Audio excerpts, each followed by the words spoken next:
तो मोदी जी 300 से ज्यादा सीट से प्रधानमंत्री बने। अब 2024 में 18 से बढ़ाकर 30 करनी है और 370 पार करना है। मुझे बताओ, हो जाएगा ना? অমিত শাহের এই যে মুখে বলছেন 30টা পাবো, তাহলে ধরে নিন 5-6টার বেশি দেখতে পাচ্ছে না, সেই জন্য 30 বলছে। ये पूरे क्षेत्र के अंदर जो दारुण गरीबी फैली है, इसके लिए अगर कोई जिम्मेदारी है तो केवल और केवल कम्युनिस्ट और तृणमूल कांग्रेस है।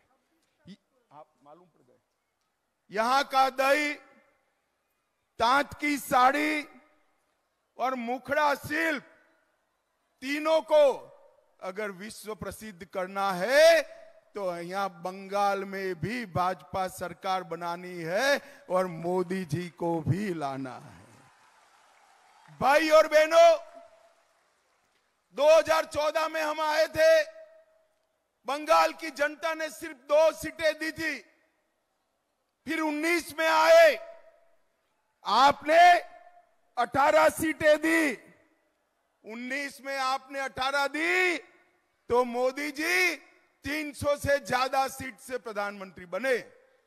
अब 2024 में 18 से बढ़ाकर 30 करनी है और 370 पार करना है। मुझे बताओ, हो जाएगा ना? पक्का हो जाएगा? अमित शाह जी, आपकी बार 200 পার 2021-এ বলেছিলেন। মানুষের সামনে দাঁড়িয়ে কৈফিয়ত দিন, আপনার হিসাব মেলেনি, আপনার হিসেব মেলেনি বিধানসভায়। কেন মেলেনি? কৈফিয়ত দিতে হবে তো মানুষকে। आपकी बार 200 পার, বিজেপি आ रहा है। তৃণমূল তো বিজেপিকে হারিয়ে দিয়েছিল। প্রথমে 77, আজকে খুঁজলে 60টা বেরোবে কিনা সন্দেহ। তাহলে মুখে 200 পার বলেও কেন তার অর্ধেকও হলো না?